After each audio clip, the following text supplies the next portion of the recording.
नमस्कार, मैं हूं रंजीत। कार्यक्रम वास्तु ज्योतिष सागर में आप सबका स्वागत है।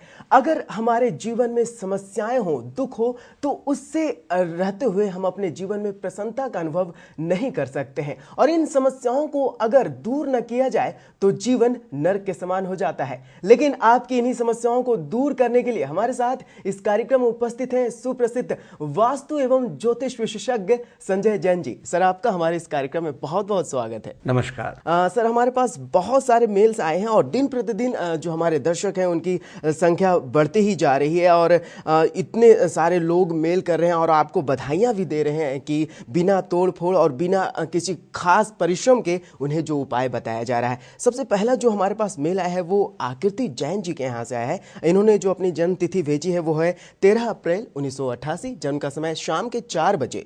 भोपाल से मेल करती हैं, कहती हैं मेरा रिश्ता, शादी का जो रिश्ता है इनका, कई बार होते होते रुक जाता है। क्या करें उपाय कि जल्दी से शादी हो जाए? आकृति जैन जी, जैसा कि मैं आपके जन्मपति देख रहा हूँ, मुझे लगता है कि आपके योग तो इस समय बने हुए हैं और अच्छे योग बने हुए हैं। आपको छोटे छोटे 2 उपाय बताऊंगा, बहुत सिंपल से उपाय हैं। किसी भी मंदिर में जाकर के किसी भी भगवान का एक छत्र चढ़ा दीजिए और इसके अलावा मंदिर में जब भी आप जाएं गंधोदक लगा करके आएँ। इतना करने मात्र से मुझे लगता है 2-3 महीने के अंदर अंदर आपका रिश्ता हो जाएगा और जो आने वाले किसी भी प्रकार का अवरोध है वो हट जाएगा। जी बिल्कुल सर, आपने जो उपाय बताया, आपने कहा कि गंधोदक लगाएं। क्या कोई भी युवती है वो अगर उनकी शादी में रुकावट आ रहा है तो क्या वो गंधोदक लगाएं, जाएं जैन मंदिर में, तो क्या उनकी समस्याओं का समाधान हो सकता है? रंजीत जी, जैसा कि मैं आपको बता दूं, आकृति जैन जी का जो क्वेश्चन है उसके अनुसार उनके जो ग्रहों की पोजीशन है उसको देखते हुए मैंने इनको ये बताया है कि ये इतना ही करेंगे, केवल गंधोदक लगाएं और एक छत्र चढ़ा दें किसी भी भगवान के लिए, तो इतना करते ही इनकी जो अवरोध हैं वो हट जाएंगे।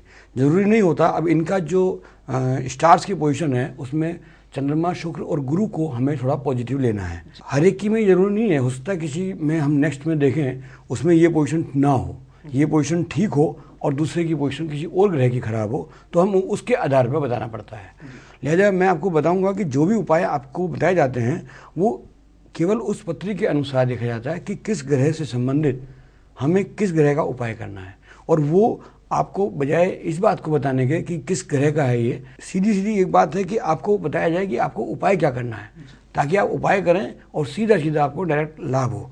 इसके अंदर अगर हम आपको ये कहें कि इतना करने मात्र से आपको ऐसा हो जाएगा, तो फिर सभी अगर करेंगे और किसी का नहीं हुआ तो हमें ही दोष लगेगा कि भाई आपने बताया था टीवी पे और उसके बाद नहीं हुआ। यानी कुंडली के अनुसार उपाय, कुंडली के अनुसार ही उपाय किए जाते हैं और अलग अलग उपाय उसी हिसाब से किए जाते हैं जिस प्रकार कुंडली की दशा, अंतर्दशा, प्रत्यंतर दशा या कुंडली का जोन सा भी हिस्सा हमारे पे कमजोर हो उसके हिसाब से उपाय किए जाते हैं। इनको गंधोदक लगाएं, निश्चित रूप से लाभ होगा। बहुत जल्दी ही इनके विवाह के योग बने हुए हैं। जी बिल्कुल सर। आकृति जैन जी, आपने क्या करना है, बिल्कुल आसान सा उपाय आपको बताया गया है। भगवान का स्मरण और गंधोदक लगाना है, आपकी समस्याओं का समाधान हो जाएगा। सर, अगला मेल हमारे पास रघुवर जी के यहाँ से आया है। इनकी जन्म तिथि है 16 फरवरी 1972। जन्म का समय शाम के 7 बजे। भोपाल से मेल करते हैं रघुवीर जी और इनकी जो समस्या है वो व्यापार से है।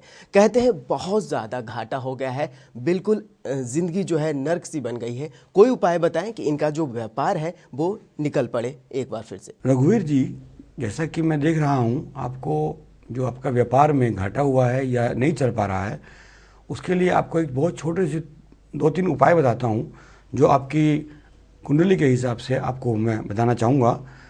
उसमें से एक है 3 दिन तक आप मथुरा जा करके गोवर्धन जो पर्वत है उसकी, जरूरी नहीं है कि लगातार करें, चाहे एक दिन ब्रेक कर लें, उन गोवर्धन पर्वत की यात्रा करें वो और बांके बिहारी का दर्शन करें।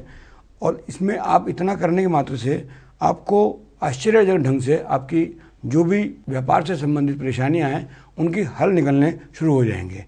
इसके अलावा आपको कुछ भी नहीं करना, सिर्फ इतना ही करना है। और अगर ये नहीं कर पाते हैं तब आप मेरे को दूसरी बार पूछ सकते हैं कि इसके बदले में क्या किया जाए, क्योंकि बहुत सिंपल सा है। आपको इतना करते मात्र से तुरंत आपके सारे रास्ते खुलने शुरू हो जाएंगे और जो आपके काम हैं वो बनने शुरू हो जाएंगे। तो रघुवीर जी, आपको भगवान श्री कृष्ण की शरण में जाना है, गोवर्धन पर्वत की परिक्रमा करनी है। अगर इस उपाय को भी आप ना कर पाए तो भी उसका विकल्प है। बस आपने आपके टीवी स्क्रीन पर जो नंबर फ्लैश हो रहे हैं उस पर कांटेक्ट करना है। आपकी समस्याओं का समाधान उस स्थिति में भी किया जाएगा। सर, हमारे पास अगला मेल जो आया है वो हरीश कश्यप जी के यहाँ से आया है। इन्होंने अपनी जन्मतिथि भेजी है, वो है 15 अप्रैल 1967। जन्म का जो समय है वो शाम के 6 बजे। बेंगलोर से मेल करते हैं। कहते हैं, मैं एक टीवी कलाकार हूं, फिलहाल काम नहीं है मेरे पास, कुछ ऐसा उपाय बताएं कि काम की बहुत सारा काम इनके पास आ जाए। हरीश जी, जैसा कि मैं देख रहा हूं आपकी पत्री में शुक्र की पोजीशन थोड़ा सा वीक है। यानी आप भगवान कृष्ण को खीर का भोग लगाएं और स्वयं भी खीर खाएं। ऐसा नहीं कि मतलब उनको भगवान कृष्ण को लगा दिया और अपना आप नहीं खाया, स्वयं भी खाएं। इतना करने के बाद थोड़ा सा एक उपाय और है, चांदी की कोई भी वस्तु, छल्ला हो या कोई भी वस्तु आपके पास, जो भी चीज़ चाहें उसको आप धारण कर लीजिए। इतना करने के बाद 1 महीने के अंदर अंदर आपके पास काम आ जाएगा और उसके बाद आप पीछे मुड़ करके नहीं देखेंगे और बहुत अच्छा काम आपका, बहुत बढ़िया आपकी जो भी आपके अंदर एबिलिटी है वो किसी भी टीवी चैनल पे या किसी भी जगह जहाँ भी आप चाहेंगे वहाँ पर बहुत अच्छी निखर के आएगी, बहुत अच्छा आपका कार्य चलेगा। जी बिल्कुल सर, आपने जो इन्हें उपाय बताया, सर आपने कहा कि ये खीर का भोग लगाएं, फल का भी लगा सकते हैं, लेकिन खीर ही क्यों सर? रंजीत जी, बहुत बढ़िया क्वेश्चन पूछा आपने। हमने शुक्र को ठीक करना है, मैंने शुरू में बोला भी था, हमें शुक्र को ठीक करना। और ये जो जितने भी टीवी चैनल या कलाकार होते हैं ये सब शुक्र में आते हैं। इनका शुक्र बहुत अच्छा है, इसीलिए इन्होंने यहाँ तक पहुँच पाए हैं। परंतु उसको थोड़ा और प्रमोट करने के लिए हमने भगवान कृष्ण का सहारा लेना है और वो लेने के बाद हमें निश्चित रूप से इनको अच्छा जॉब मिलेगा, या जो भी ये करते हैं, नाटक करते हैं या जो भी करते हैं उनको अच्छा काम मिलेगा। और चांदी के धारण भी शुक्र से आता है, तो वो किसी भी प्रकार के धारण कर लें। अगर मैं तो कहूँगा अगर नहीं भी धारण कर सकते हैं कई बार, तो चांदी के गिलास या कोई भी चीज़ का में पानी पी करके अगर पानी वानी भी पिए तो भी इनको लाभ मिल सकता है। इतना करने मात्र से इनको, बहुत अच्छे कलाकार हैं, इनकी जो पत्री है वो ऐसा लगता है कि किसी भी प्रकार से वीक नहीं है। और ये भूल जाएंगे, हो सकता है कि हमारे को भी भूल जाएं कि ये हमने कुछ उपाय बताया था। इतना बढ़िया इनके पास काम होने वाला है। जी बिल्कुल, लेकिन कहा जाता है कृष्ण भगवान को मक्खन बहुत ज़्यादा प्रिय है और खीर का भोग लगाया जा रहा है। अगर ये मक्खन का भी भोग लगाए तो कुछ ज़्यादा नहीं, बेसिकली हमें पॉइंट पकड़ना पड़ता है कि किस चीज़ का हमें भोग लगाना है या क्या चीज़ हमको प्रभु को अर्पित करनी है। उसी हिसाब से ये बताया जाता है कि ये हमें यहाँ पर भगवान कृष्ण को खीर का भोग लगाएंगे तो हमें ज़्यादा लाभ होगा। हालांकि वो भी नुकसान नहीं है मक्खन का भी। प्रिय भगवान को हर चीज़ है, जो भी आप प्रेम से दे दो वो चीज़ भगवान को प्रिय है।